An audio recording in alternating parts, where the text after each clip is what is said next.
মার্কিন পররাষ্ট্রমন্ত্রী হিসেবে দায়িত্ব নেওয়ার পর এটি মার্কো রুবিওর প্রথম ভারত সফর।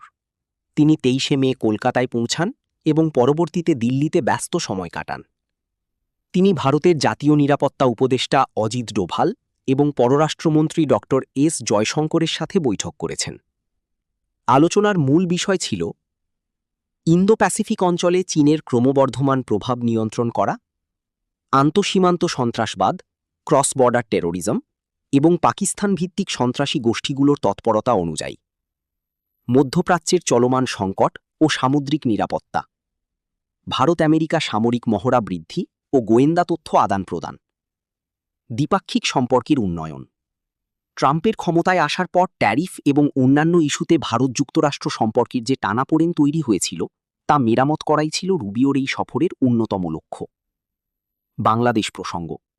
বৈঠকে বাংলাদেশ নিয়ে বিস্তারিত আলোচনা হয়েছে।